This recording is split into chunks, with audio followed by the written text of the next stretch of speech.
In der riesigen Savanne der Serengeti lebte eine Löwin allein mit ihrem einmonatigen Jungen. Unter seinem Bauch machte ein großer, runder, glatter Tumor jeden Schritt schmerzhaft und schwer. Das schwache Löwenjunge versuchte immer noch, die restliche Milch zu saugen, obwohl die Milch seiner Mutter aufgrund einer Krankheit fast versiegt war. Seit sie das Rudel verlassen hat, um Angriffen zu entgehen, kann die Löwenmutter nur noch dank ihrer eigenen Instinkte überleben. Sein goldenes Fell war nun zerfetzt, Hautpartien waren freigelegt, aber seine Augen leuchteten noch immer voller Widerstandskraft.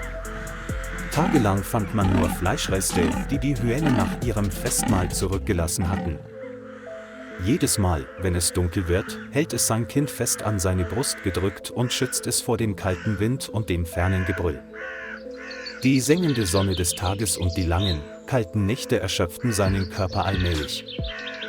Doch in diesen müden Augen war noch immer ein Schimmer Hoffnung auf Überleben. Ich muss leben, um meine Kinder zu beschützen. Die Mutterliebe war das Einzige, was sie in der grausamen Natur der wilden Graslandschaften zusammenhielt. An einem unberührten Morgen, als die ersten Sonnenstrahlen durch die dünne Nebelschicht schienen, stand die Löwin langsam auf. Es blickte weit in den Norden, wo es Menschen gerochen hatte, möglicherweise das Serengeti-Reservat.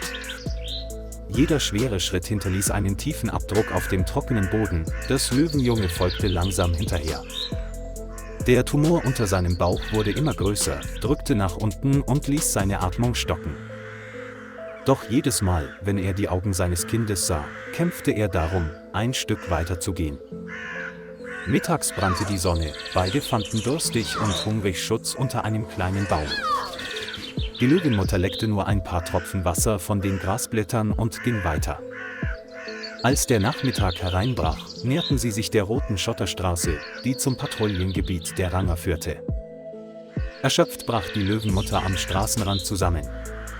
Der dunkle Tumor war unter ihrem schweißnassen Fell deutlich zu sehen. Das Löwenjunge versuchte, ein paar schwache Laute von sich zu geben, kuschelte sich dann in den Bauch seiner Mutter und lag still da. Am Himmel ging die Sonne langsam unter und goldenes Licht breitete sich über der weiten Graslandschaft aus.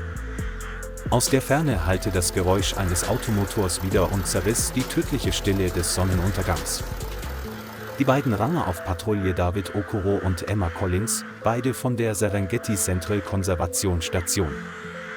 Als sich das Auto näherte, kniff David die Augen zusammen und bemerkte etwas Ungewöhnliches. Emma, schau, eine Löwin und ihr Junges. Beide hielten sofort an, stiegen aus und waren fassungslos über diesen erbärmlichen Anblick. Sie leben, rief Emma, und ihre Augen waren voller Sorge und Entschlossenheit. David öffnete den Kofferraum und holte ein Narkoseset und ein Erste-Hilfe-Set für Großtiere heraus.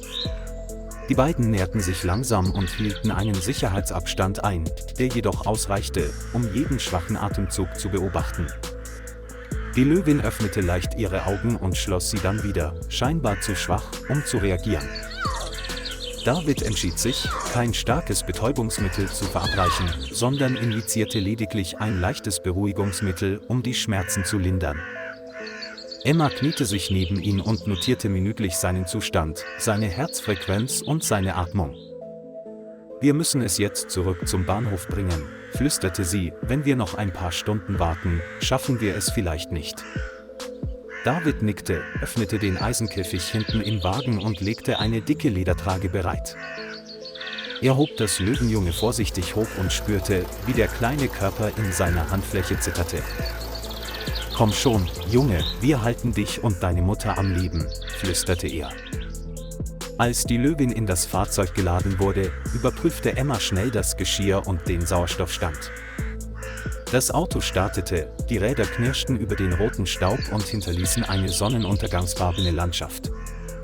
Im Lastwagen kuschelte sich das Löwenjunge an seine Mutter, es atmete schwach, war aber noch warm. David schaute in den Spiegel und seufzte, sein Herz war erfüllt von Mitgefühl für das tapfere Geschöpf. Die letzten Sonnenstrahlen fielen auf ihre Rücken, als würden sie ein bevorstehendes Wunder verheißen. Als der Wagen anhielt, wartete bereits ein Ärzteteam an der Tür der zentralen Serengeti-Veterinärstation. Sie brachten Mutter und Kind schnell in die Notaufnahme, der Herzmonitor piepte ununterbrochen.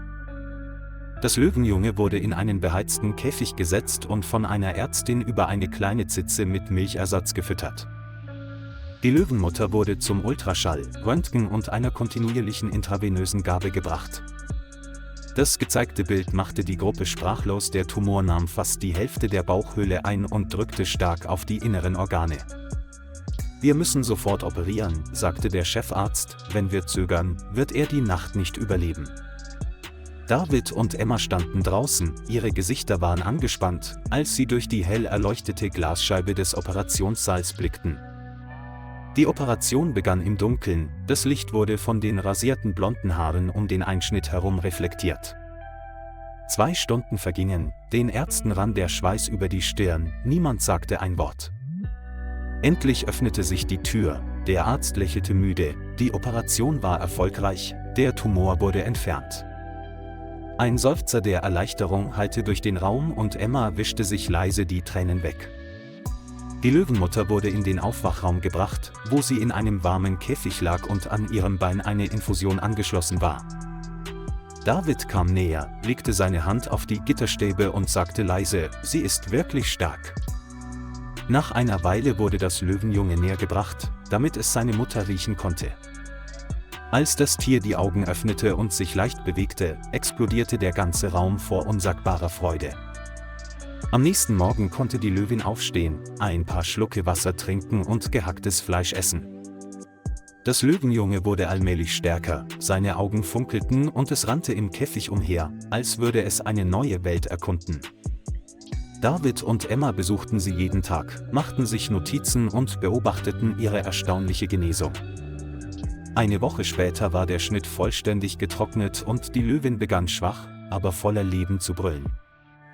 Die Ärzte lächelten strahlend und sagten, das gefährlichste Stadium sei überstanden. Mutter und Kind wurden in einen halbwilden Käfig gebracht, um sich allmählich an die natürliche Umgebung zu gewöhnen. Dort übt die Löwenmutter erneut das Jagen und bringt ihren Jungen bei, wie sie springen, schnüffeln und Gefahren aus dem Weg gehen. Nachmittags standen David und Emma oft von weitem da und sahen ihnen beim Spielen im goldenen Sonnenlicht zu. In diesem Moment wussten sie, dass ihre harte Arbeit und Liebe belohnt worden waren. Zu Beginn des neuen Monats erhielten sie den Befehl, die Freilassung von Mutter und Kind in die Wildnis vorzubereiten. An einem klaren Morgen rollte der Pickup die rote Schotterstraße entlang, die tief in die Serengeti-Steppe führte. In einem Eisenkäfig im Lastwagen lagen friedlich eine Löwenmutter und ihr Baby, deren leuchtende Augen das Morgenlicht reflektierten. Sobald sie sich in einem sicheren Bereich befinden, wird die Käfigtür langsam geöffnet.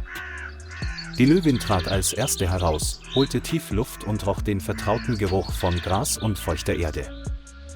Das Löwenjunge trabte hinter seiner Mutter her und spielte im Wind und im hellen Sonnenschein der Wiese.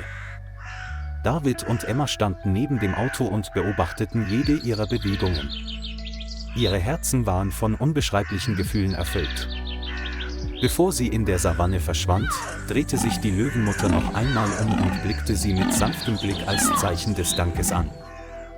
Der Wind wehte durch das grüne Gras, das Mittagslicht erfüllte die friedliche Szene. Die beiden Ranger lächelten und in ihren Augen spiegelte sich das helle Sonnenlicht der Wildnis. Inmitten der riesigen Serengeti wird diese Geschichte mütterlicher Liebe und Mitgefühls zu einem Symbol des ewigen Lebens.